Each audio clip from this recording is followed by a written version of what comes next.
por la invitación y particularmente por darnos la posibilidad de introducirnos a esta temática tan importante como es evidentemente el hablar de la posibilidad de pensar en profilaxis y también pensar en tratamiento.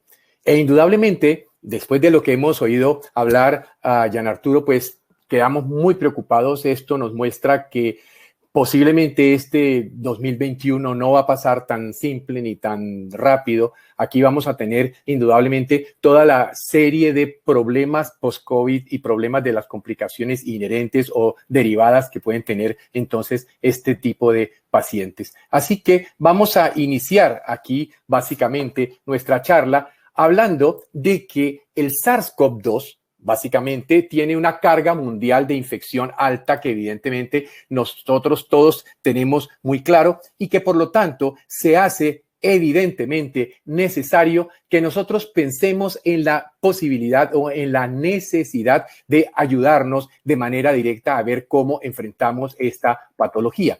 Porque comprendiendo este fenómeno, veríamos que hay que continuar. Haga lo que se haga, pase lo que pase, hágase el tratamiento que se haga, exista la vacuna o no, hay que trabajar con acciones básicas de contención que todos tenemos perfectamente comprendido: el lavado de manos, el distanciamiento físico, evitar tocarse la cara, el uso del tapabocas, evitar a las personas que muestran síntomas de infección y, lógicamente, cubrir la tos.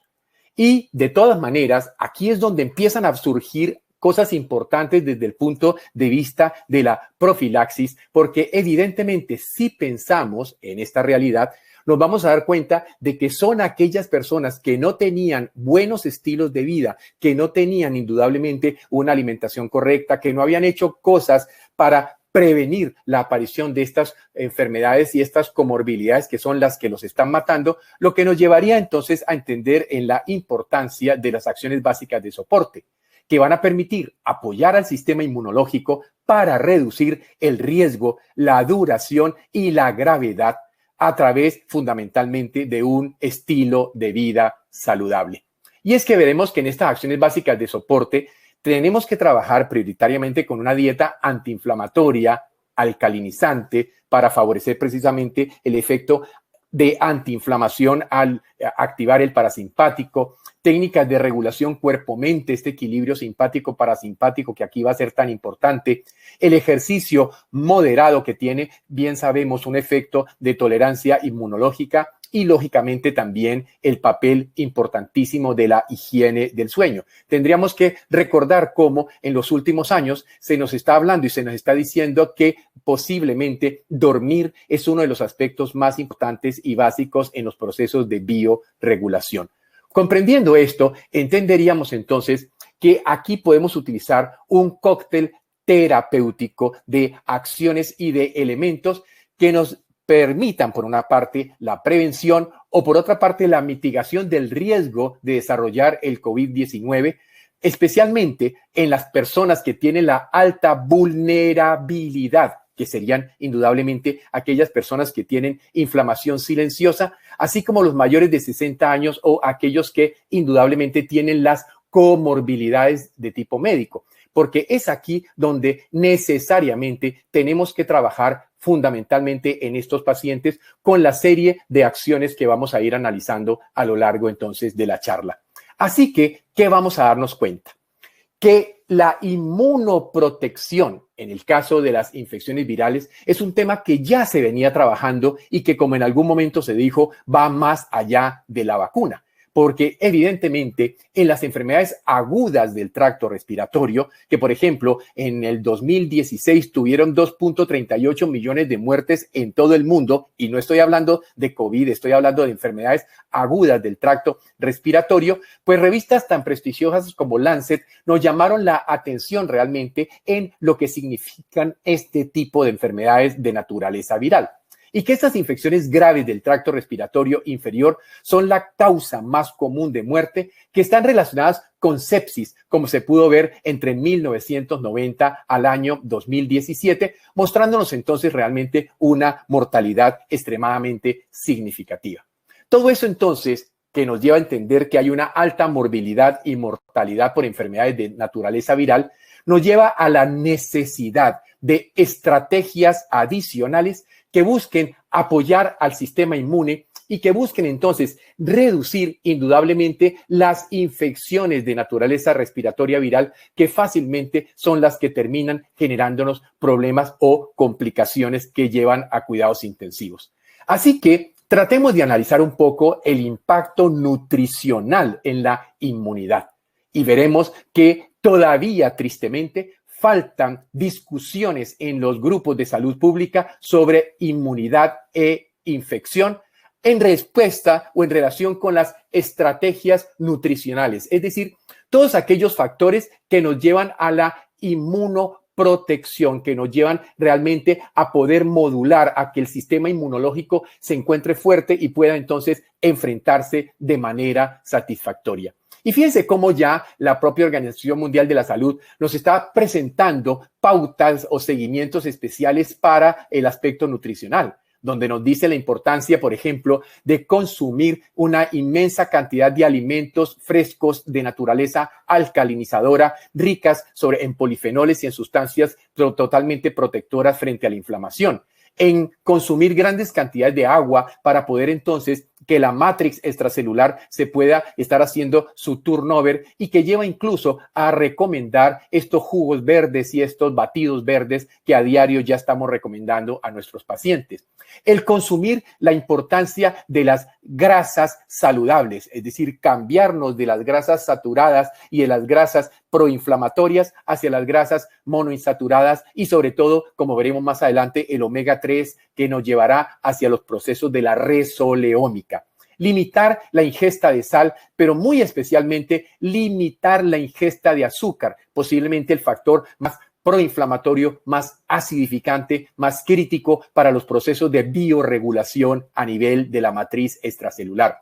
Y lógicamente, evitar el comer fuera de casa, puesto que indudablemente son estos los factores que nos pueden llevar a el riesgo de contaminación a través de los propios alimentos. Y fíjense que ahora a la gente le ha dado por pedir la comida a la calle y nosotros no sabemos quién la preparó, cómo la movilizaron, cómo llega finalmente a nuestra mesa. Y de ahí entonces que hablaríamos de la importancia de trabajar indudablemente sobre hacer la comida en casa para poder garantizar la calidad de lo que estamos indudablemente consumiendo. Y por otra parte, indudablemente tener en cuenta todos estos aspectos que permitan que haya un soporte en la parte mental, en la parte social, en la parte general, que nos lleve entonces indudablemente a un estado de equilibrio frente al riesgo de inflamación.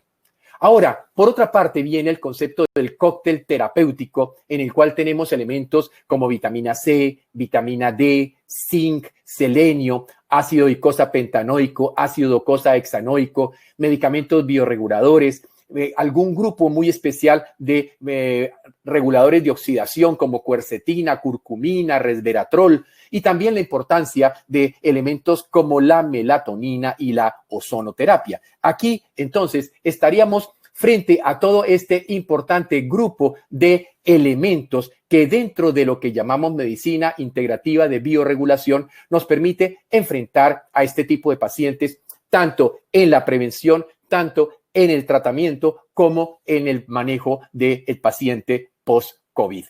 Empezaríamos entonces a recordar que este cóctel terapéutico, como les voy a mostrar, tiene un soporte de evidencia y de investigación que se encuentra indexada y que por lo tanto justifica que hagamos la prueba de uso. Y aquí en Inmunonutrición veremos cómo un importante grupo de vitaminas habría que tenerlos en cuenta. Y quiero recordar la famosa frase de Albert Szent-Györgyi, uno de los grandes premios Nobel de medicina y el que le dio la importancia a la vitamina C, cuando nos decía que una vitamina es una sustancia que te enferma si no la obtienes. Fíjense lo interesante, el déficit precisamente que tenemos hoy día la sociedad humana en el consumo de frutas, de verduras y de alimentos que nos aporten realmente un nivel importante de ciertas vitaminas, puede estar jugando un papel para crear este terreno que va a favorecer la posibilidad de que desarrollemos una enfermedad más crítica y que, ¿por qué no?, terminemos no en el grupo de los que resuelven satisfactoriamente, sino en el grupo de los que resuelven mal o, ¿por qué no?, de los que se complican y pueden llegar indudablemente a morir. Así que al entender entonces que las vitaminas en general pueden jugar un rol importante en hacer una optimización de la respuesta inmunitaria, pues valdría la pena entonces recordar que si además la combinamos con elementos importantes como zinc, hierro, selenio, magnesio, cobre, pues entenderíamos entonces ese papel que jugarían estos elementos, vitaminas y minerales en reducir, en generar los riesgos frente a las infecciones. Y por eso entonces vemos que en los grupos de alto riesgo frente al COVID-19 hay una prioridad con respecto a esta terapia nutritiva adyuvante. Y podemos encontrar publicaciones como esta de Nutrients de agosto del 2020, que nos habla de la pronta intervención nutricional con zinc, con selenio, con vitamina D, precisamente para optimizar la capacidad que puede tener nuestro organismo de enfrentarse de una manera más satisfactoria, de una manera más eficiente al riesgo, indudablemente, del virus del COVID.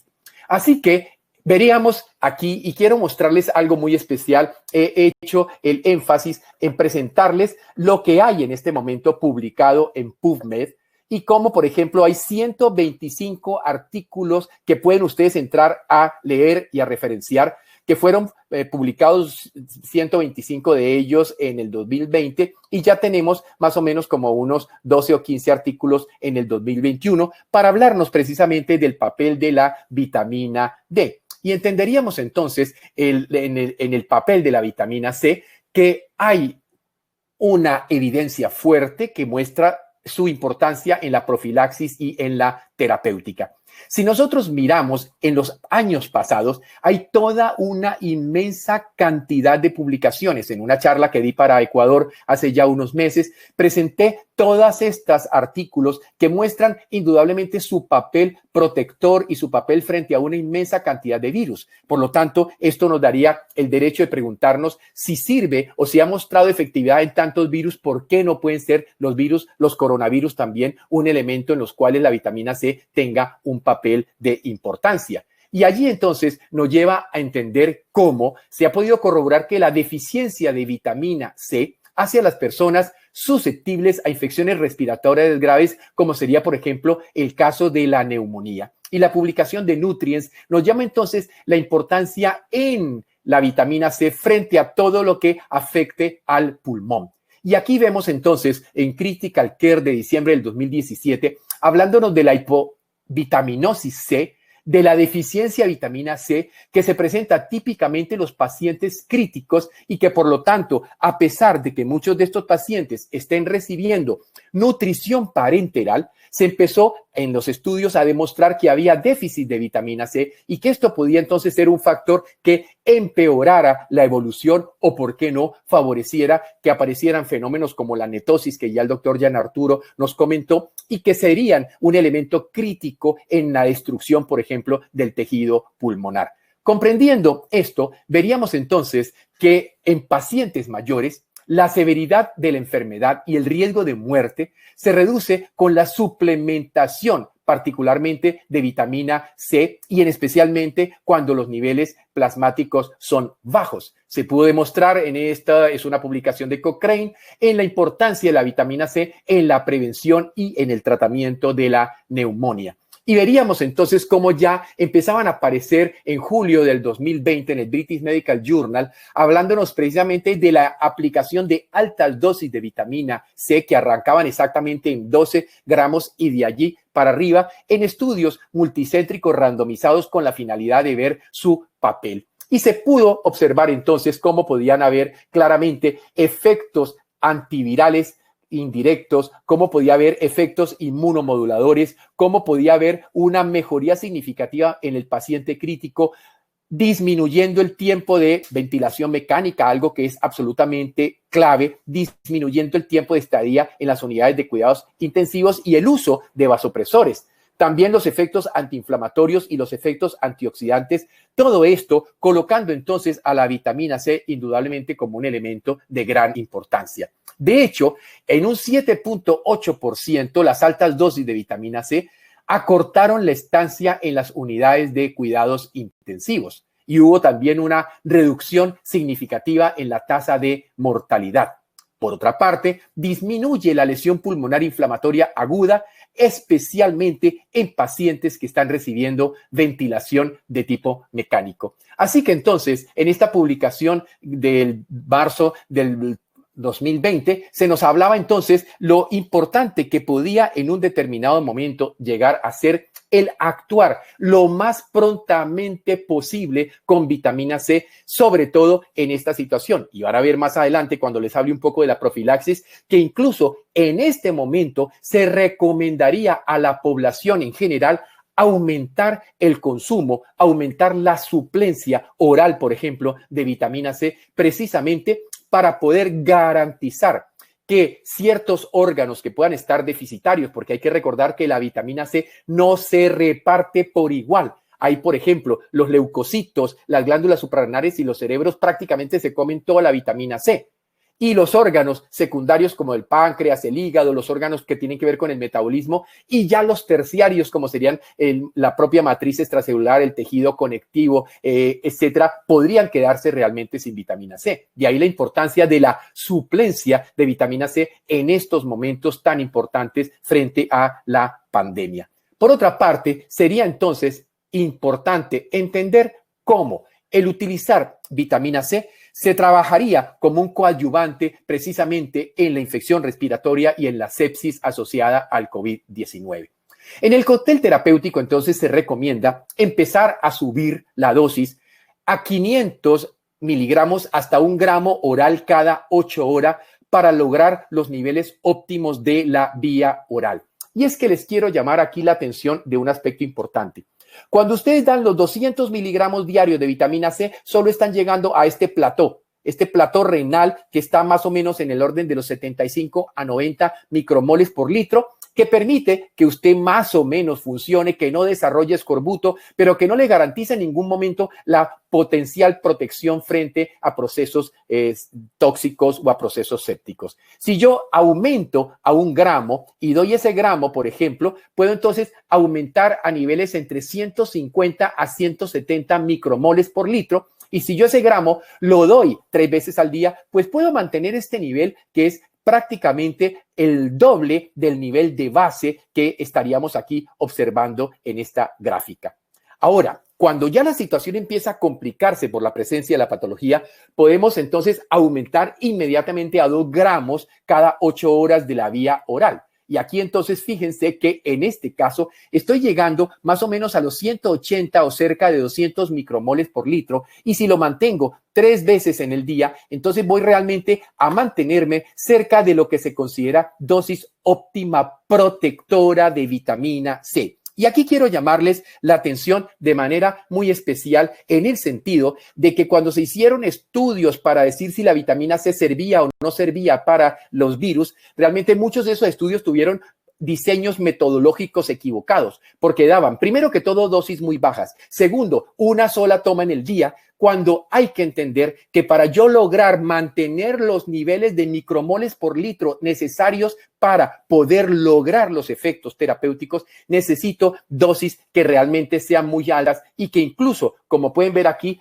se puede llegar a dosis hasta 4 a 6 veces al día que van a permitir que por la vía oral llegue a la mayor dosis que se va a lograr, que es 220 micromoles por litro, que es lo que se obtiene por vía oral y que podría tener un efecto importante de protección frente entonces a virus. Así que en un cóctel terapéutico podríamos mantener entre 1 a 3 gramos orales cada 4 horas cuando ya este paciente que tiene el COVID, entonces se encuentra con algunas primeras manifestaciones de un fenómeno respiratorio más complejo sin estar todavía necesitando para nada la hospitalización. Así que esta que es la tope de la dosis que se puede lograr por vía oral, más de 3 gramos por vía oral no se puede dar porque ya no se absorbería, pero si doy 3 gramos 6 veces en el día, miren cómo obtengo. Sebastián Padayati demuestra y publica en los Anales de Medicina Interna en el 2004 cómo realmente las dosis de vitamina C sí juegan un papel crítico e importante si quiero mantener los niveles que llamamos niveles terapéuticos. Y pasemos ahora a hablar de vitamina C por vía intravenosa. Entonces, fíjense, por vía oral, lo más que voy a llegar es 220 micromoles tomando 6 dosis a lo largo del día, 4 dosis altas a lo largo del día. Aquí entonces encontraríamos que con 3 gramos cada 4 horas por vía oral solo llego a 220. Si hago, por ejemplo, un placebo por 96 horas, miren, solamente estoy en 27 micromoles. Ahora, si doy 12.5 miligramos por kilo por hora cada 6 horas por 96 horas, mire que subo a 806. Ahora miren, si doy 50 miligramos por kilo para cada 6 horas por 96 horas, puedo llegar a los niveles de la ventana terapéutica que se hable en 5.722 micromolares. Todo esto entonces nos está haciendo entender la importancia de saber que son las dosis altas, tanto por la vía oral como por la vía parenteral, las que van a permitir llegar a niveles que realmente puedan ser niveles terapéuticos para nuestro tratamiento del paciente. Pasemos ahora a hablar de la vitamina D. Hay 384 publicaciones indexadas en el año 2020 y sabemos hoy día que la deficiencia de vitamina D aumenta en general el riesgo de la infección respiratoria. De hecho, observen cómo en Europa, en la época del invierno, cuando no hay sol o cuando no hay posibilidades de que los niveles endógenos de vitamina D sean adecuados y entonces se produce esa caída, es indudablemente cuando más se pueden presentar los riesgos de problemas de tipo pulmonar. Y por lo tanto, esa influencia epidémica está en una clara relación con bajos niveles de vitamina D. Así que la deficiencia de vitamina D posiblemente es un factor de riesgo para el COVID-19.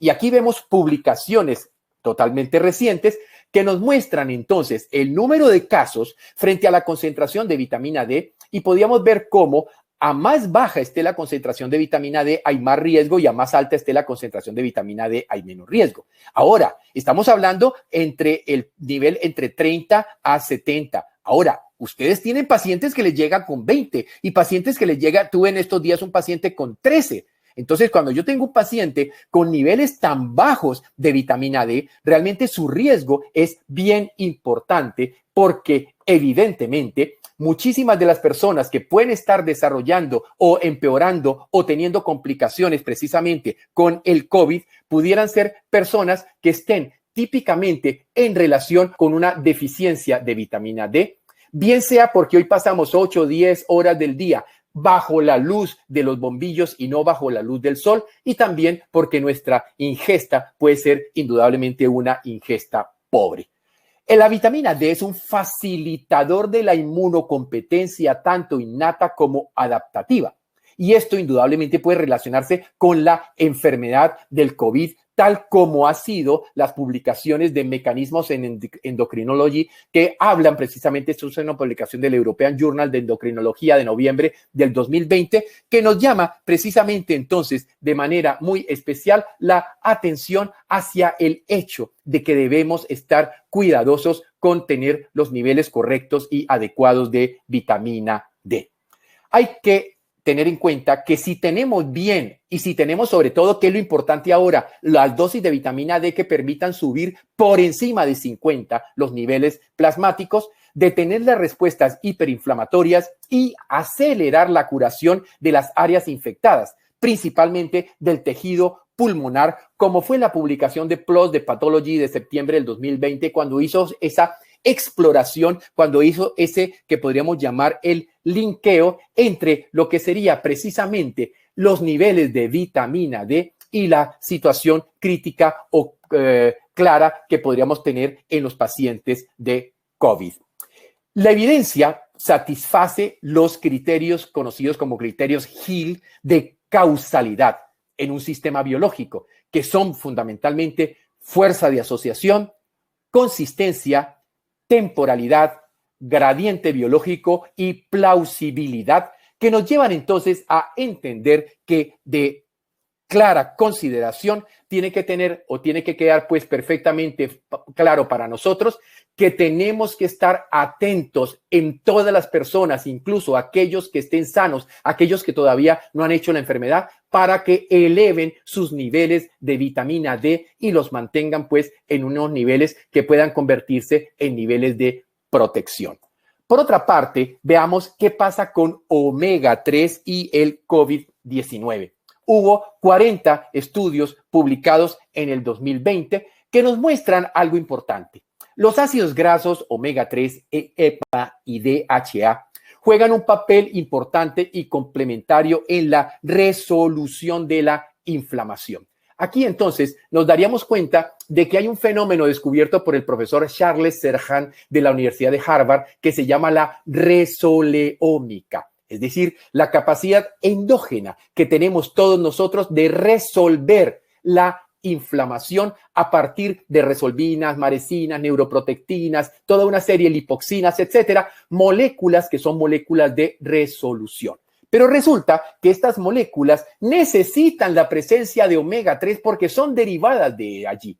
Y por eso entonces incluso se está hablando de hoy día, al trabajar los procesos inflamatorios, de utilizar los nutracéuticos. Es decir, estamos hablando de que podemos encontrarnos frente a nutrientes que se comportan como farmacéuticos y por eso hablamos de nutracéuticos. Así que estos ácidos grasos omega 3 generan o favorecen la producción de mediadores especializados pro-resolución, como ya les nombré, resolvina, lipoxinas, maresinas, etcétera, que nos van a garantizar entonces que los procesos inflamatorios puedan estar controlados. Quiere decir esto entonces que una persona que se encuentra con deficiencia de omega 3 y que su balance omega 3, omega 6 está en clara disregulación, evidentemente entonces esa persona va a tener una posibilidad mayor de inflamarse. De hecho, los eicosanoides proinflamatorios que están derivados del ácido araquidónico y en general del omega 6 estarán favoreciendo típicamente que esté en un low grade inflammation, es decir, un proceso inflamatorio mínimo persistente de bajo grado. Y de ahí la importancia que si ese paciente nunca come pescado, si ese paciente nunca consume ciertos vegetales que aporten omega 3, aunque hay que recordar que los mejores aportes de omega 3 son las fuentes de origen animal, entonces allí podríamos estar ante una situación crítica que necesitamos analizar. Así que las deficiencias nutricionales en ácidos grasos omega 3 llevan a una resolución tardía o subóptima de la inflamación. Y ya precisamente nos hablaba Gian Arturo ahora de que posiblemente podríamos estar nosotros aquí frente a pacientes que no terminan de salir, que se quedan allí, no hay resolución. La pregunta es, ¿se han evaluado los niveles de EPA y DHA plasmáticos de estos pacientes? Se les está dando suplencia de omega, pero suplencia de omega a niveles de 2.000, 3.000, 4.000. Es decir, estamos hablando de dosis realmente muy altas para lograr indudablemente reponer y ayudar a todos los fenómenos de la producción de eicosanoides antiinflamatorios o eicosanoides de regulación. Así que entonces entendemos que los hallazgos sugieren un papel importante del EPA y del DHA para mejorar la inflamación y para proteger frente a la lesión pulmonar al permitir la conversión de estos ácidos grasos esenciales en moléculas de resolución. Y que por lo tanto, Cochrane nos habla precisamente de inmunonutrición en el síndrome de distrés respiratorio de cualquiera que sea sus causas. Y por tanto, Biochemical nos habla en diciembre del 2020 del papel que podría tener entonces estar muy atentos a la suplencia que tendríamos que hacer para nuestros pacientes COVID de los niveles adecuados de omega. Entonces, todos estos pacientes que están en casa, que están diagnosticados, que están ahora aislados, que están muchos de ellos simplemente esperando a que pasen los 14 días, es allí donde todas estas cosas que les estoy nombrando juegan un papel determinante precisamente para prevenir la evolución hacia los estadios más avanzados, como veremos posteriormente. Así que estos juegan, y hay un review muy interesante de diciembre del 2020 de Infecton Chemotherapy, hablándonos precisamente de nutracéuticos y especialmente de omega 3. ¿Qué pasa con el mineral zinc y el COVID-19? 185 publicaciones se hicieron en el 2020, hablándonos precisamente de recordar el papel importante del zinc en el mantenimiento y el desarrollo de las células inmunológicas, tanto para el sistema inmunológico innato como el sistema inmunológico adaptativo. Y por lo tanto, el zinc es clave en infección y en inflamación. Los grupos de riesgo claramente descritos para COVID-19 son al mismo tiempo los grupos que típicamente se asocian con la deficiencia de zinc. Y esto entonces sería lo que indudablemente nos va a llevar a comprender la importancia de mirar cómo ha sido, y por eso hay que hacer análisis nutricional de los pacientes. Nosotros hacemos una cosa que se llama el NutriTest. Pedimos al paciente que tome fotos de su comida y eso nos sirve para ver cómo están los niveles cualitativos de los alimentos. Pero a través también de un análisis de cómo ha sido la alimentación de esta persona, yo puedo llegar a concluir qué tan deficiente ha sido de obtener un elemento tan importante como el zinc, que es factor coenzimático en 120 metaloenzimas y que juega un papel determinante en muchos de los problemas funcionales del sistema.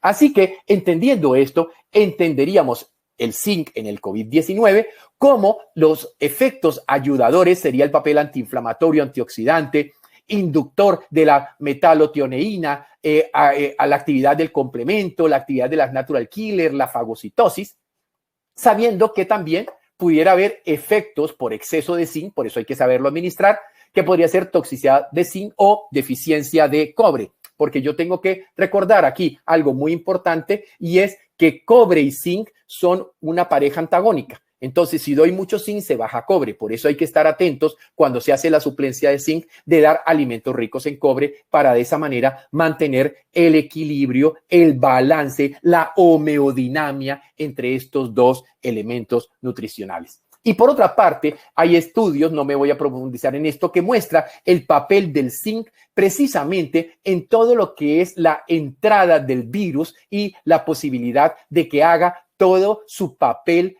dentro de la célula hospedera y que por tanto esto nos llevaría al efecto típicamente protector y que por lo tanto estos aspectos llevan para que los trials, las investigaciones que se hagan tengan un sostén claro.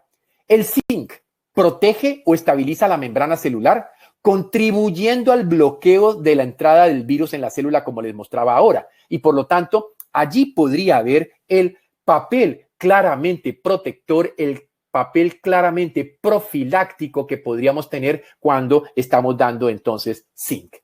Ahora, pasemos al tema de biorregulación y luego volveremos a algunos de los nutrientes.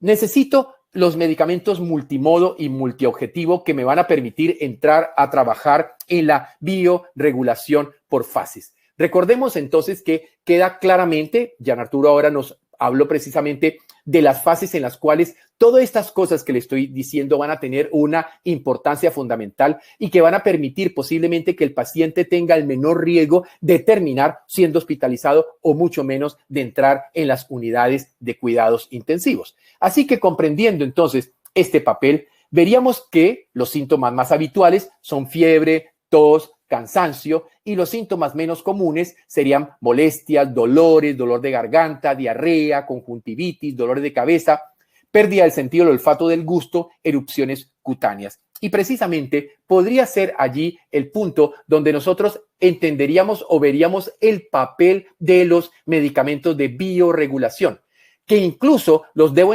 empezar a dar ya en el mismo momento, como decía Gian Arturo, ya en el mismo momento que tengo la sospecha de que me encuentro frente a un paciente potencialmente crítico frente al riesgo del coronavirus. Así que si hay esta acción, puedo evitar llegar a los síntomas graves como la dificultad para respirar, la sensación de falta de aire, el dolor y la presión al pecho, la incapacidad para hablar o para moverse, que termine entonces ya en las fases de hospitalización. Entonces, muy importante definir el terreno del exposoma individual. ¿Qué realmente quiere decir esto del exposoma individual?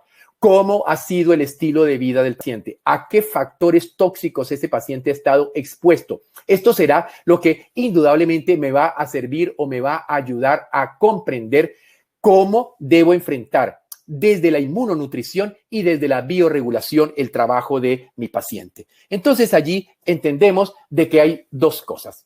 El primero, que sería el drenaje y la detoxificación, donde Linfomyosot sería indudablemente el linfomiosot, el producto que vamos aquí a utilizar de manera muy especial. Y por otra parte, saber que puedo asociar esto a el engistol y al Euphorbium compositum. Y quiero llamarles poderosamente la atención sobre el Euphorbium compositum, que hay varios estudios que demuestran su efecto frente al virus sincitial respiratorio y frente a virus en general de tipo respiratorio. De tal manera que el puff que podemos hacer del Euphorbium por vía nasal y sorber esto 3-4 veces al día, estaría entonces introduciendo mecanismos bioreguladores que trabajarían sobre la mucosa y que ayudarían entonces a proteger precisamente en la mucosa nasal y en la mucosa orofaríngea, que serían las áreas en las cuales indudablemente más típicamente puedo encontrar la presencia del virus. Ya si tengo fiebre, entonces indudablemente empiezo a pensar en Traumel y Grip Gel. La combinación de estos dos se potencian de manera muy especial. Traumel indudablemente haciendo el efecto frente a lo que sería el efecto sobre la inflamación, y ya veremos algunos aspectos de esto, y el Grip Gel sobre todos los mecanismos y todos los fenómenos sintomáticos propios que se puedan presentar a este nivel. Así entonces que para mejorar la función inmune de los pacientes, yo necesito modular los factores inflamatorios lo más temprano que se pueda. Y es allí donde el Traumel nos puede ayudar, ya que es un modulador de inflamación para el apoyo de todas las fases del tratamiento del COVID, no importa en dónde esté. Ahora, en la parte preventiva, podríamos tenerlo en cuenta en factores de riesgo como diabetes e hipertensión arterial, o también en inflamación crónica de bajo grado previo al contacto con el coronavirus, y que por tanto yo podría tener en cuenta que este tipo de pacientes, el engistol y el Traumel, se pueden dar preventivamente 2 veces al día, mañana y tarde. Se pueden combinar las 2 tabletas sublinguales y allí estaríamos entonces protegiendo al paciente, sobre todo si este paciente por circunstancias de su estilo de vida tiene que verse expuesto indudablemente al riesgo de contagio. Así que comprendiendo esto, entenderíamos que la evidencia en la regulación de los procesos inflamatorios sistémicos muestra el Traumel útil en trastornos agudos o crónicos. Es un inmunomodulador de la inmunidad innata que retarda y atenúa entre un 30 a un 40% el fuerte incremento de la interleuquina 1B, ayudándonos, por lo tanto, a frenar de alguna manera todo esto de la tormenta de citoquinas. Y también regula la producción del interferón, lo cual, junto con la leve modulación de la interleuquina 6, 8 y 10, nos permitiría entonces entender que estamos frente a un producto que es bioregulador, que operará o funcionará si el paciente está en una situación clínica que necesite esto, pero que si se lo damos al paciente no habrá ningún tipo de efecto indeseable o secundario o de ninguna naturaleza si fuese que el paciente no se encontrara en una situación claramente de riesgo inflamatorio. Así que comprendiendo este factor, entenderíamos la importancia que tiene el Traumel en la inhibición de citoquinas y en la regulación de la tolerancia inmunológica perdida. Por lo tanto, modula los múltiples componentes de la red inflamatoria, permitiendo la resolución de la inflamación. Favorece el Traumel la resoleómica, evitando la persistencia del proceso inflamatorio a nivel pulmonar y sistémico. Y aquí entonces quiero llamarle la atención, porque es que en el estudio genético, en el estudio del genoma que se hizo con Traumel, se pudo demostrar cómo en lo que se llama ontología genética había un momento en que se iban activando en orden, se iban activando de una manera regulada los distintos genes para ir garantizando que el proceso de resolución de la inflamación se diera. y se corroboró, se demostró, se publicó que el Traumen es, sin lugar a dudas, un modulador de la inflamación y que por eso allí estaría su gran importancia en este caso. Y vemos entonces ese punto clave en la resolución y modulación por el efecto multicomponente. El paciente posiblemente presente manifestaciones tipo cansancio, donde la asociación de coenzime compositum y ubiquinol compositum, que bien sabemos son los grandes reguladores de la mitocondria, tendrán entonces aquí un papel importantísimo, un papel clave en la resolución, en ayudar a que el paciente prontamente se recupere y no termine para nada teniendo que ser hospitalizado. Así que entonces, este es el punto clave que trabajaríamos precisamente en el estadio 1 y en el estadio 2A. Porque ya tendríamos entonces la situación cuando aparece la hipoxia, la leucopenia, el lactato, la PCR, el dímero D, es decir, todo eso que me está diciendo que ya estoy ante un paciente que indudablemente es un paciente que debe ser remitido. Es un paciente que ya necesita ser trabajado a nivel hospitalario y que entonces, en este caso, digamos, nuestra acción ha terminado y por lo tanto es un paciente que necesita empezar otro tipo de manejo. Allí entonces vamos a darnos cuenta de que hablando del post-COVID, las secuelas pulmonares parenquimatosas inducidas en general por los virus SARS lo padecen 1/3 de los pacientes con severas complicaciones pulmonares que llevan tanto a lesión pulmonar aguda como al síndrome de estrés respiratorio de tipo agudo. Después de que pasa toda esta situación en ese paciente que estuvo hospitalizado, etcétera, se correlaciona entonces con un fenómeno fibrótico que tiene que ver con la duración y sobre todo los efectos ya secundarios negativos de la enfermedad. Los pacientes con SARS, sobre todo los de mayor edad, son los que tienen más riesgo de terminar con fibrosis pulmonar. Y en adultos mayores, el porcentaje de casos no despreciable que cicatrizan anormalmente se muestra la presencia de bandas cicatrizales o fibrosis que ya pueden aparecer entre la segunda a la tercera semana. De ahí entonces que entenderíamos la importancia que tiene todo este manejo previo que nosotros ya hemos venido aquí esbozando para evitar que los pacientes terminen desarrollando estos daños y estos fenómenos a nivel del pulmón que indudablemente son los que queremos evitar. El síndrome del distrés respiratorio agudo por COVID muestra que la mayoría de los pacientes mejoran clínica y radiológicamente más o menos entre 10 a 21 días de tratamiento. Pero no obstante, con frecuencia encontramos recuperación lenta o a veces incluso el requerimiento del oxígeno suplementario cuando el paciente vuelve al domicilio, lo que nos está diciendo que indudablemente este fue uno de estos pacientes que no pudo resolver y que queda ahora con toda esa inmensa cantidad de lesiones secundarias que Gian Arturo nos ha presentado y que realmente se vuelven en un verdadero reto que nos hace pensar qué va a pasar en el futuro de la salud de los seres humanos a posteriori de esta terrible pandemia. Así entonces, que los primeros estudios con tomografía computarizada de alta resolución tras la fase aguda mostraron signos de afectación intersticial, es decir, tenemos lesión del microambiente, tenemos lesión de la matriz extracelular y por eso la fibrosis, que fundamentalmente es un fenómeno que afecta a la matriz, va a interferir todos los procesos de intercambio, todos los procesos de biorregulación. No se olviden que la estructura anatómica encargada de garantizar los fenómenos de biorregulación es precisamente el microambiente, es decir, la matriz extracelular o el antiguamente llamado sistema básico de Pischinger.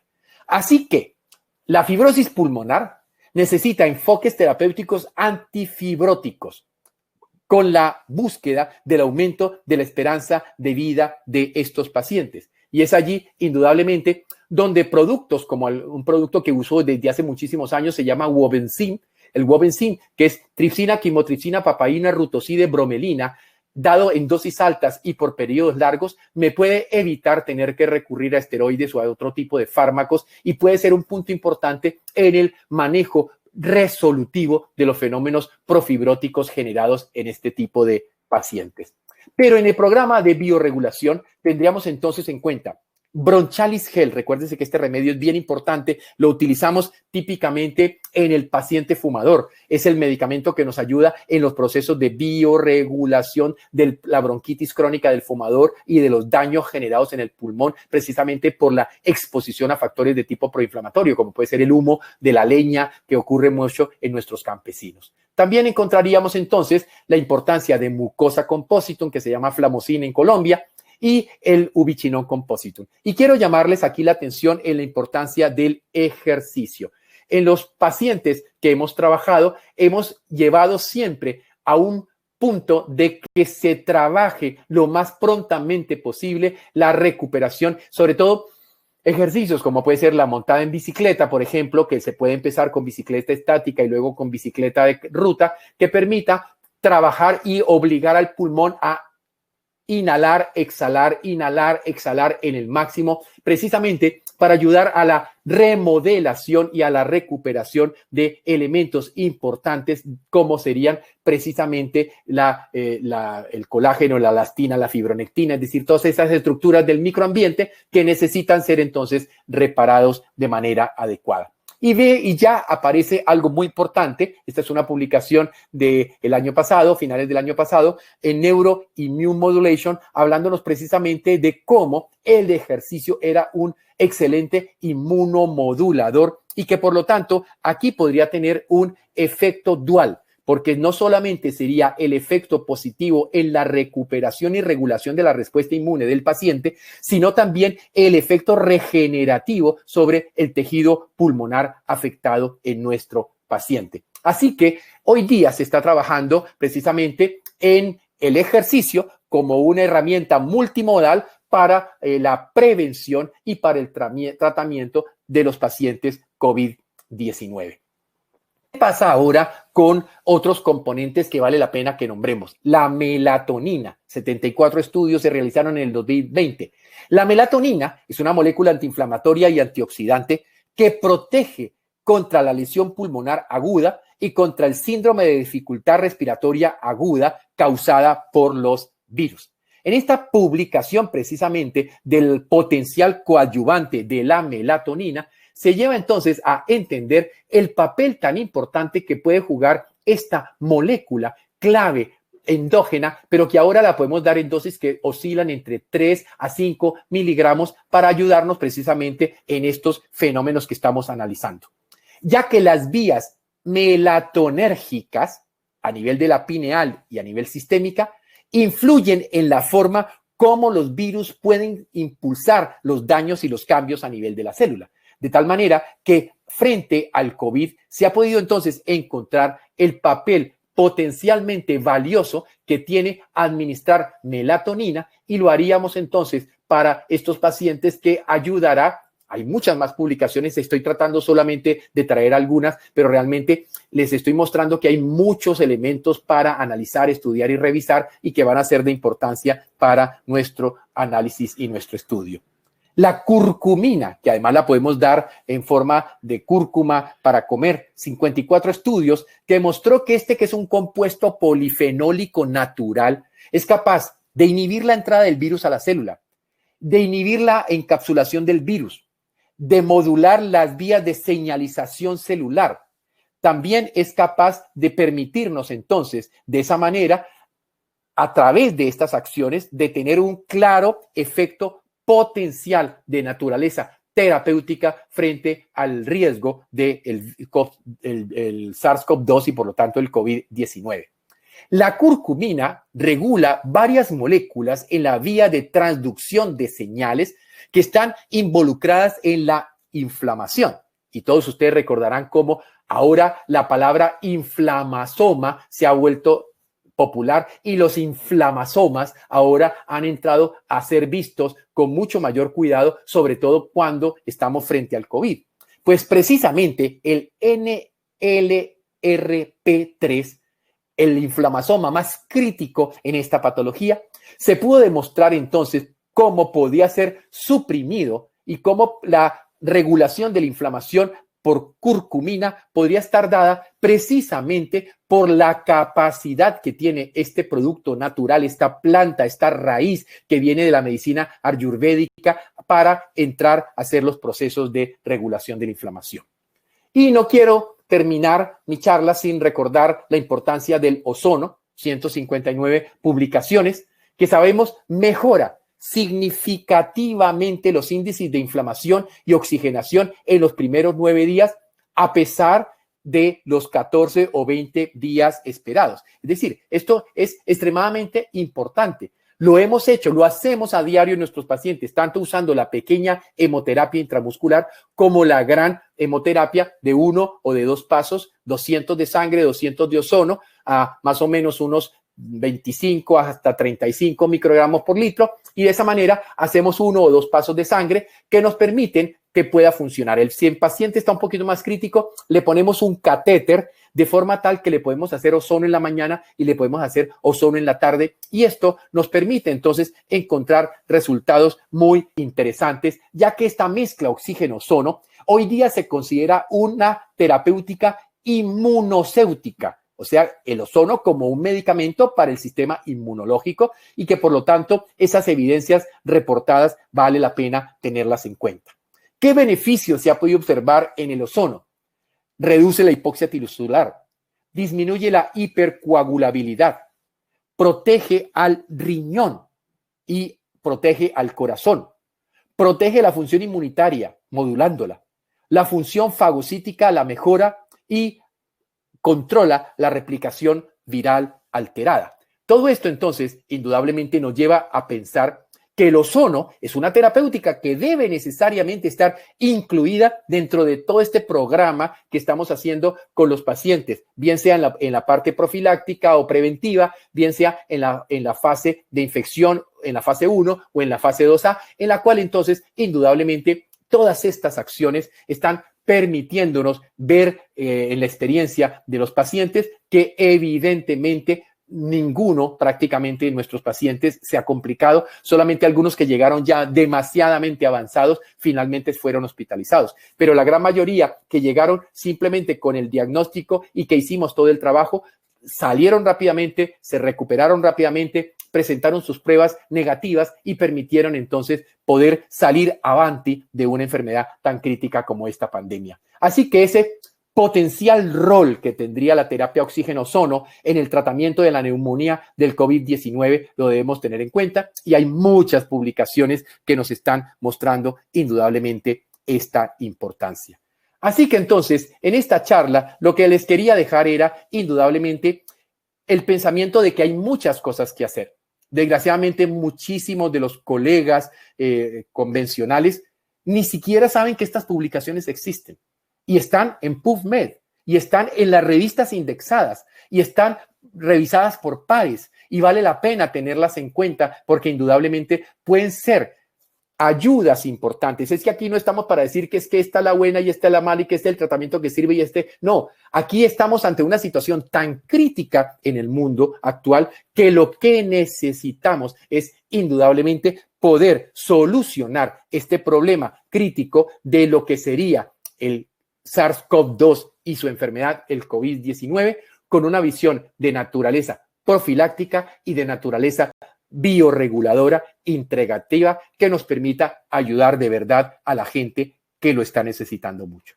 Muchísimas gracias y muy amables por su atención el día de hoy. Doctor Wiener, muchísimas gracias por esta brillante exposición. La verdad, yo en la lámina había puesto el tema de la esperanza porque creo que escuchar de parte de un experto como usted, doctor Wiener, mirar que tenemos muchas herramientas en nuestras manos y que hoy, gracias a usted, se pudieron reafirmar que existen conductas terapéuticas que son de excelente soporte, con mucha evidencia científica, y que nosotros podemos ayudar a solucionar los problemas del paciente, incluso desde la fase preventiva, y qué mejor también poder ayudar al paciente en la parte post-COVID, incluso en la fase crítica, como usted nos enseñaba. Hay herramientas terapéuticas. Yo creo que esto es muy esperanzador y a la vez nos devuelve la tranquilidad a quienes ejercemos la parte médica de velar por la salud de nuestros pacientes.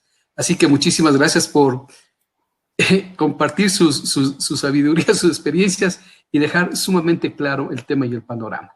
Tengo Muchísimas gracias. desde el auditorio, mi doctor Ovierner. Una de ellas es la del doctor Román y manifiesta. Dice, a ver, doctor Ovierner, la megadosis de vitamina C intravenosa actúa como un prooxidante. La vía oral es antioxidante. Al ser prooxidante en megadosis, actúa destruyendo al virus. Por ello, es necesario dar dosis de vitamina C endovenosa y se podría recomendar dosis de 25 gramos.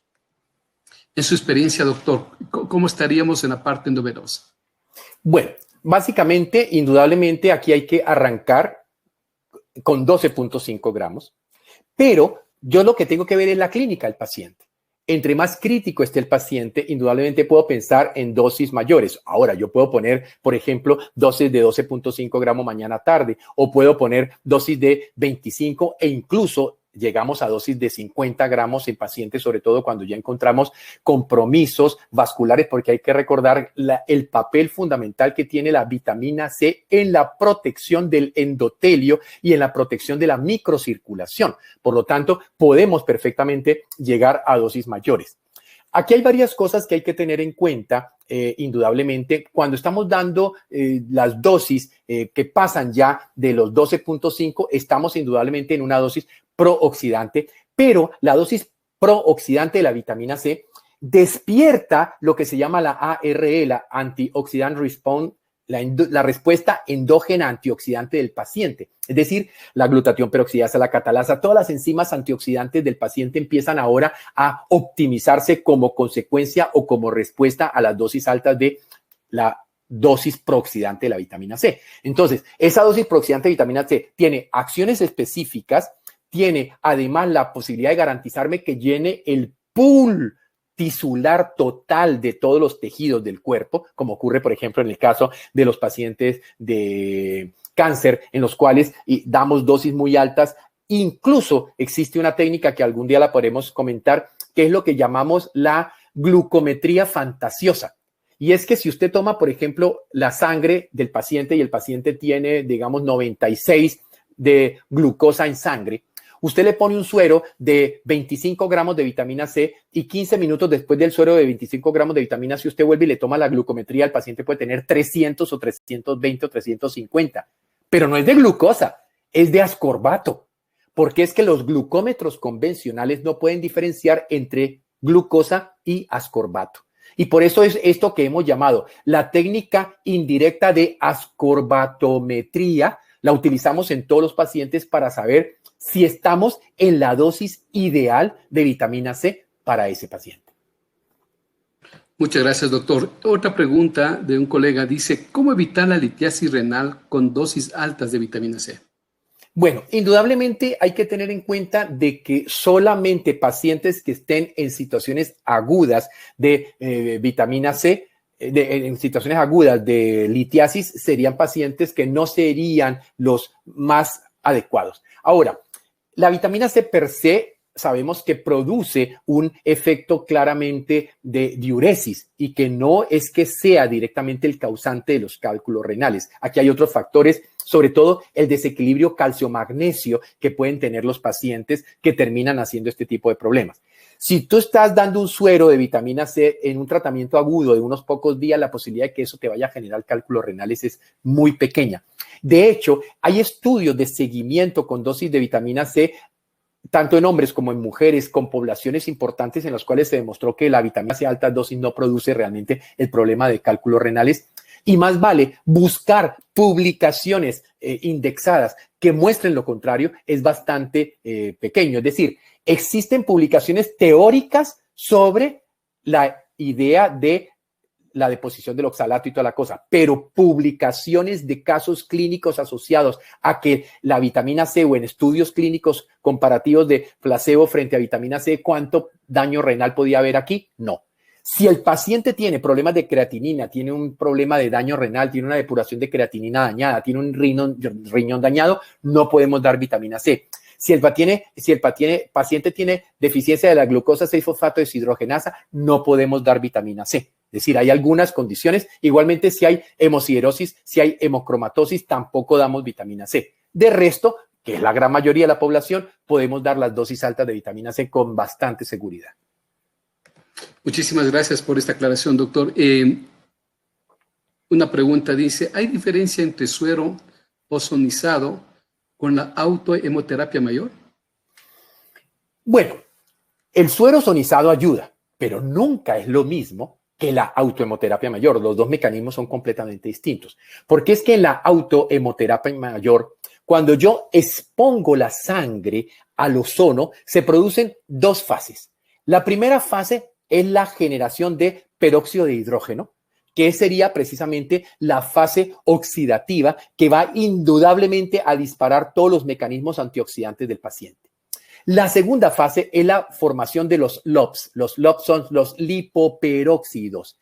Lo importante es darnos cuenta cómo los estudios de investigación, particularmente en la Universidad de Verona, en Italia, pudieron demostrar cómo, evidentemente, los distintos tejidos producen lipoperóxidos diferentes o reaccionan a lipoperóxidos diferentes. Entonces, la sangre que ya quedó en la, digamos, después de exponerla al ozono, la sangre ahora lo que le está aportando al paciente son estos lipoperóxidos. Y es por eso que tiene el ozono un efecto sistémico, porque como hay tantos lipoperóxidos diferentes que se han generado en la sangre del paciente, pues tiene la posibilidad de actuar a distintos niveles. Y lógicamente la disociación de la curva de disociación de oxígeno, o sea, hay el NRF2, podríamos hablar de una inmensa cantidad de mecanismos de acción del ozono que nos permiten entender por qué realmente es una terapéutica maravillosa. Muchas gracias, doctor. Tal vez otra inquietud dice, ¿alguna experiencia con la parte de nanocoloides como la plata coloidal?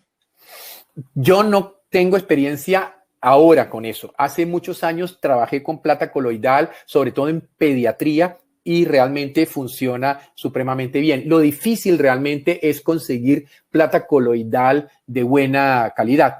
Traíamos una plata coloidal de NSP, una empresa norteamericana, que era una plata coloidal de muy buena calidad, luego ya no la volvieron a traer a Colombia, y se puede realmente conseguir el equipo, pero pues no es legal que uno fabrique cosas, ¿no es cierto? Pero evidentemente que la plata coloidal sí claramente tiene un efecto de tipo antiinfeccioso, antimicrobiano, y esto pues se conoce desde hace cientos de años. Una pregunta para un colega. Bueno, está inquieto. La verdad, un familiar cercano tuvo un tema, está en fase post-COVID y quedó con, al parecer, con un proceso no resuelto de la inflamación. Hay un proceso muscular que todavía persiste. No está tan claro, tan explícito el tema, pero ¿qué hacer en estos casos cuando tenemos afectación de estos planos musculares? Yo pensaría que en estos pacientes, más que en ninguno, hay que empezar como si estuviéramos arrancando, ¿no es cierto? Hay que empezar a nutrir estos pacientes, hay que cambiarles la dieta, hay que llevarlos a una dieta muy rica en frutas, en verduras, en vegetales, una dieta que realmente sea alcalinizante, antiinflamatoria.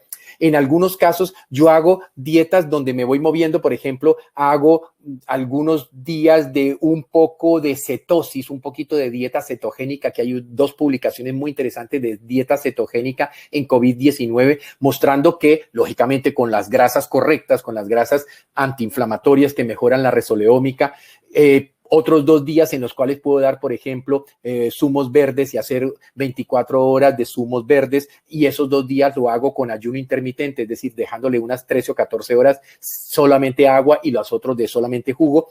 ¿Por qué? Porque toda esta ir jugando con todo esto me hace algo importantísimo, y es trabajar sobre la microbiota intestinal.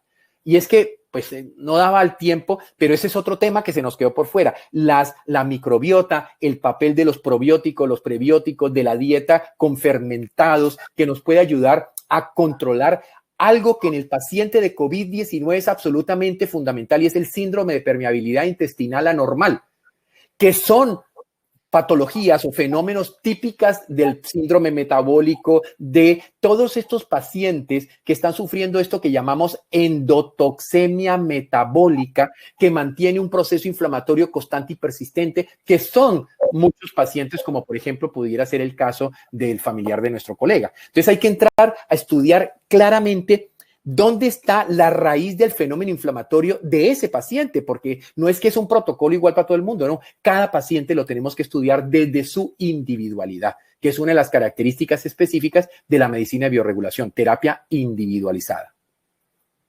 Muchas gracias, doctor. Y tal vez existe la posibilidad de manejar pacientes con vitamina D de manera parenteral. De ser así, ¿cuál sería la dosis? No conozco, no he leído nada al respecto, no conozco productos como para esto. La verdad te digo que, por ejemplo, utilizando las gotitas de vitamina D, donde yo en una gota tengo 1000 unidades internacionales que me permiten entonces con 5 gotas darle 5000, con 8, 8000, con 10, 10000. Pues es mucho y responde muy rápido. Tomamos generalmente la vitamina D en sangre, vemos en qué valor está y según eso podemos dar o 10.000 o 8.000 o 5.000. Ahora, lo mínimo que sí damos a los pacientes ahora en la época de la pandemia del COVID es 2.000 unidades de vitamina D por día. Perdón, está el micrófono apagado. Muchas gracias, doctor. Tal vez el tema de integrar dentro de la terapia la cisteína, la parte de glutación, doctor, en su experiencia, ¿cómo le ha ido con esta fase? Bueno, yo pienso que hay que recordar cisteína, cistina, metionina, ¿no es cierto? Es decir, si trabajamos con los aminoácidos que realmente protegen hígado, hay que saber que indudablemente estos pacientes pueden tener, bueno, la lesión es multisistémica, ¿no es cierto? Vimos que afecta al riñón, el pulmón, el corazón, es decir, hay demasiadas estructuras afectadas, pero como bien sabemos que el órgano clave, el órgano primordial en los procesos de depuración y de desintoxicación es precisamente el hígado, pues allí podríamos tener en cuenta entonces cisteína, cistina, metionina, todos estos aminoácidos que sabemos ayudan en las 7 fases de detoxificación hepática. Y no se olviden de algo tan importante de tantos siglos que es el implante de café, donde tendríamos la posibilidad de aumentar la glutatión S-transferasa simplemente aplicando por vía rectal 120 centímetros cúbicos de un café orgánico colado que permita que el cafestol y el cahueol, que son los diterpenos del café, hagan el proceso modulador de la inflamación y mejoren los procesos de desintoxicación del hígado. Y la verdad que es un consejo muy práctico y viable para hacerlo incluso en domicilio. Es un consejo muy saludable. En realidad, los implantes de café que usted gentilmente nos compartió en algún momento, pues fue muy vital para muchos pacientes. Bueno, una sola pregunta nada más queda, doctor, por resolver. Y dice, ¿qué pasa con los pacientes con ferritina y con ascorbato? ¿Hay riesgo? Lo que pasa es que ya estamos en el paciente que posiblemente está hospitalizado. Por lo tanto, este es un paciente que muy claramente no, o sea, todos estos pacientes que ya se les sube la ferritina, que ya se les sube el dímero, que ya tienen, digamos, una pancitopenia, todas estas características, esos pacientes ya salen de la casa y se los llevan para el hospital. Entonces ahí ya les perdemos la vía. Indudablemente, el problema es más con los depósitos, ¿no es cierto? El problema más es el paciente que tiene realmente un hígado lleno de hierro, ¿no es cierto? Porque tiene una patología. Ese es el paciente más crítico. El paciente que está transitoriamente mostrando unos niveles altos, no pienso que no hay realmente puntos de partida para analizar sí o no, porque no hay publicaciones al respecto. Pero pienso que si hacemos las cosas siempre teniendo en cuenta el paciente y siempre observando la respuesta clínica, siempre mirando los exámenes de laboratorio, indudablemente podremos tomar decisiones sobre la marcha en la característica propia de cada enfermo. Muchísimas gracias, doctor Obiene, y aprovecho esta oportunidad porque topó un punto muy importante dentro del manejo integrativo y es el tema de la microbiota.